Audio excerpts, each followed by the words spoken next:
Hi everyone. Intelligence has two meanings. One meaning is the ability to acquire and to apply knowledge. An ability that nowadays Tamil activists are lacking. Shots fired, I repeat, shots fired. Where's my backup? And the second meaning is the collection and processing of information of military or political value. And this was and is and always will be a crucial part of a struggle or a war. And the Eelam Wars weren't an exception. So let's have a look on the intelligence war that was embedded within the Eelam Wars that shaped them. 1987 was a crucial year in the Eelam Wars. In that year, Sri Lanka launched its biggest operation named Operation Liberation, where they wanted to capture Jaffna from the LTT. Meanwhile, India launched its own operation named Bhumale, where they penetrated Sri Lankan airspace and dropped relief to the besieged Tamils. To that, the relationship between the LTT and India had turned sour. The LTT also launched its first suicide attack then, and the Indo-Lanka Accord was signed between India and Sri Lanka, and the Indian troops landed in Tamil and started to disarm the LTTE, and Lieutenant Colonel Taliban launched its hunger strike, which led to the war between India and the LTTE. What a year! That year was also an important year when it comes to espionage. In August 1987, after signing of the Indo-Lanka Accord, the chief of RAW dropped a bomb at the RAW headquarters. He announced that KV Unnikrishnan was arrested and was charged with the accusation for spying for the Americans. And KV Unnikrishnan wasn't a regular RAW officer. He was responsible for the RAW mission in Chennai and was responsible for dealing with the Tamil rebels who were fighting against Sri Lanka. Everything started in the year of 1979, as Unnikrishnan was stationed in Sri Lanka. There he befriended an American consular official and both started to party together. Besides partying, both had many extramarital affairs. CIA noted his weakness and prepared a honey trap for him. In 1985, Unnikrishnan was back in India and was stationed in Chennai, where he was handling the Tamil rebels who were fighting against Sri Lanka.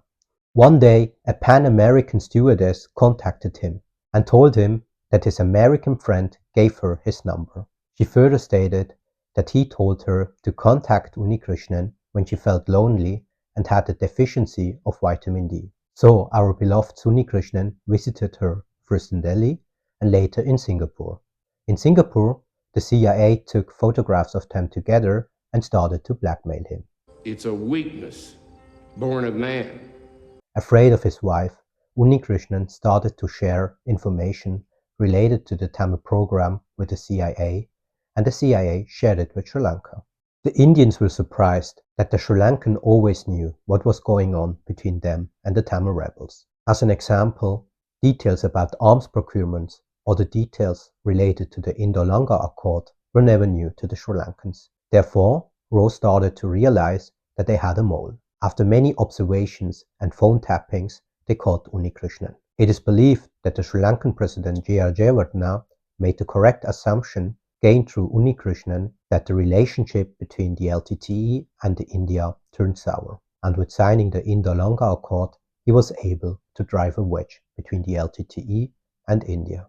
The next story is about the Indian mole within the LTTE, and also one of the biggest betrayal within the Tamil movement. This is a story of Gopalaswamy Mahendra Raja, also known as Mataya, and was the former deputy leader of the LTTE. Mataya was one of the earliest members of the LTTE and was part of the movement even before the Eelam Wars started. He didn't participate in the Tirunelveli attack, the attack that was used by the Sinhalese as an excuse to unleash the Black July pogrom. And the reason why he didn't participate was that he and others acted as a backup if the whole squad of the LTTE, including Prabhakaran, got killed in that attack. I think this is a good example to show in what kind of position Mataya was and why he became the deputy leader of the LTTE. And as the war between the LTTE and India broke out, one group of the LTTE, including Prabhakaran, went into the forests of Manalaru, while Mataya and others stayed outside and fought the Indian troops. It is believed that during this period, RAW cultivated him as a mole within the LTTE. And as the Indian troops were kicked out of Tamil and the LTT returned, peace talks were going on between the Tigers and the Sri Lankan government under Premadasa. During that time, the Tigers founded a political party named the PFLT, and Matteja became the head of it. But his nepotism destroyed the good image and the credibility of that political party, which led to the LTT's decision to dissolve it. Additionally, he was being sidelined, which led to the open hostility between him and the LTT's leadership. In that time, Matteja organized a group within the LTTE that included people from Prabhakaran's close circle. With that group, he planted an assassination on Prabhakaran and wanted to take over the Tiger's leadership. But his plan was discovered by the LTT's own intelligence unit, and he and his conspirators were arrested and later executed. And the next story is about the mole within the LTT's intelligence unit. Let's call him Oppilan. His birth name is and he is still alive, somewhere in a Western country, and is presenting himself as an academic and as an expert on terrorism and on the Eelam Wars. He claims that he was forcefully conscripted by the Tigers at the age of 17, but somehow he landed in the LTT's intelligence unit. Ajit Boyagara was one of the most high-ranking Sri Lankan POWs in LTT's custody, and he wrote a book named A Long Watch where he describes his experience as a POW.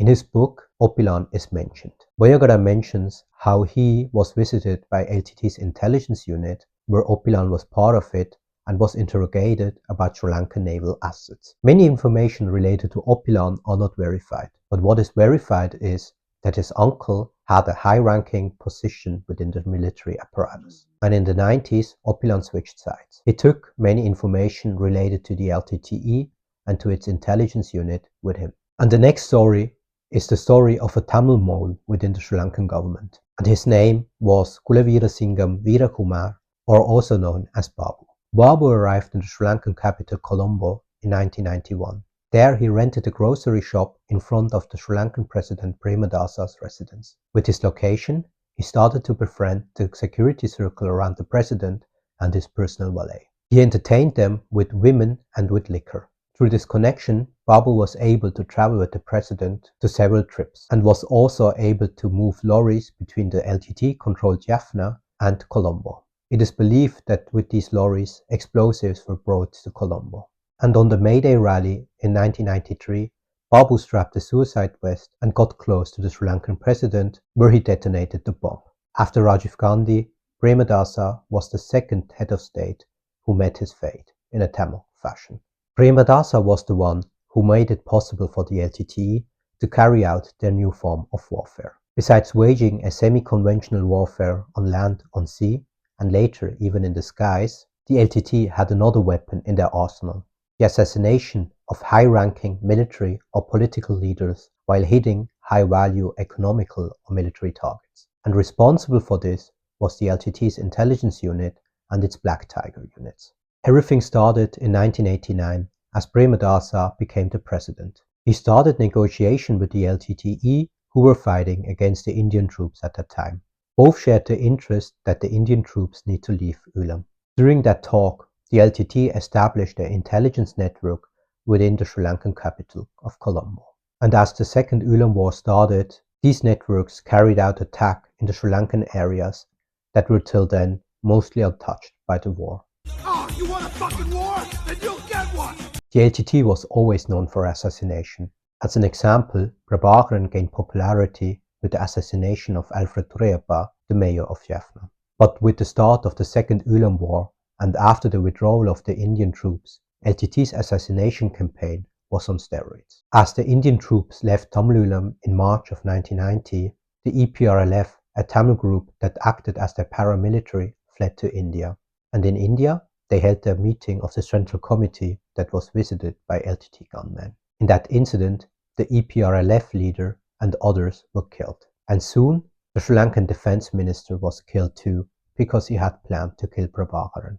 After that, the Indian Prime Minister Rajiv Gandhi followed him too. Many Sri Lankan MPs got killed in these assassination campaigns. But the most notorious one was the killing of a Sri Lankan presidential candidate who was one of the culprits of the burning of the Jaffna library and one of the mastermind of the Sinhalese settlement schemes in the Tamil areas, Kamini Dissanayaka. And through his killing, Chandrika Kumaratunga came to power. After short peace negotiations, the Eelam War 3 started, and in that, Sri Lanka was able to capture Jaffna. After losing their footing in Jaffna, the LTT's assassination campaign included Jaffna in their area of operation. As an example, Sarojini Yogeswaran, the mayor of Jaffna, was assassinated, and Ponnuthrai Sivabalan took over. He was then assassinated too. Again!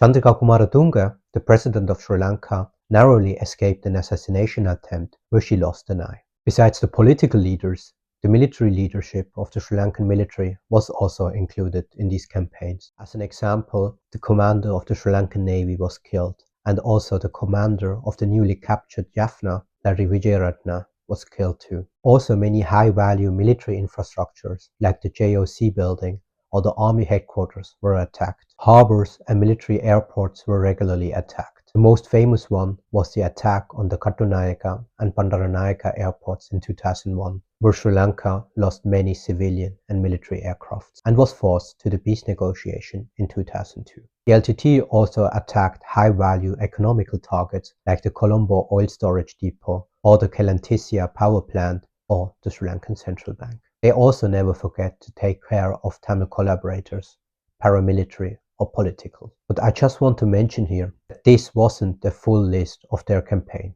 While on the battlefields of Tamil Sri Lanka's manpower and military equipments were drained, the campaign of LTT's intelligence wing crippled the state and drained them mentally and psychologically.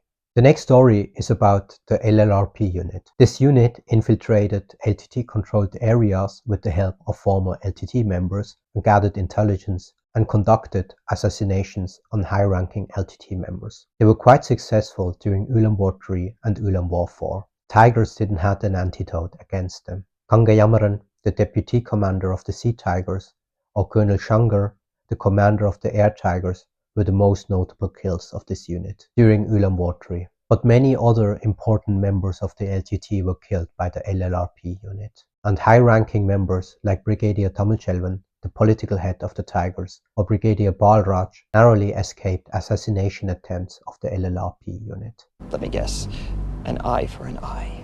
But just a month before signing the 2002 peace accord, Sri Lanka committed a grave error that was ruthlessly exploited by the LTT, which crippled the LRRP temporarily. In January 2002, the Sri Lankan police received a tip that subversive elements from the army were in a house, and these subversive elements wanted to kill high-ranking UNP leaders who had just recently won the parliamentary election.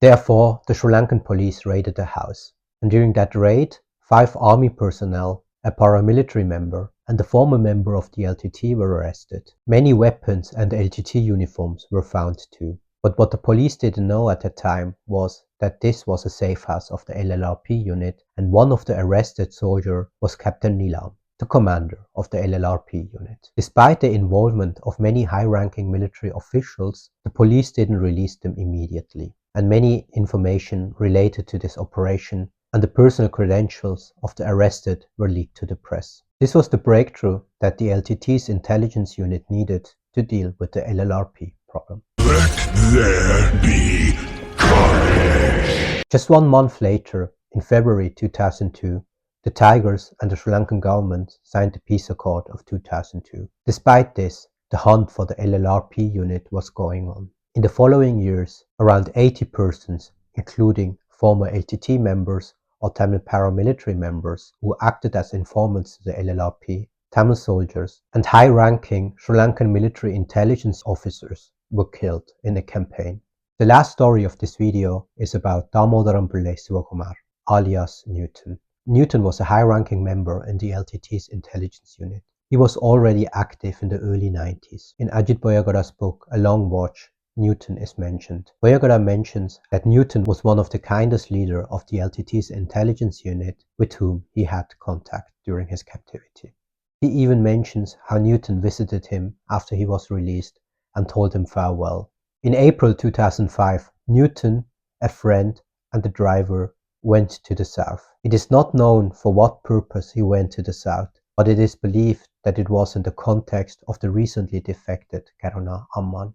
But once the LTT realized that Newton vanished without a trace, they started a search for him.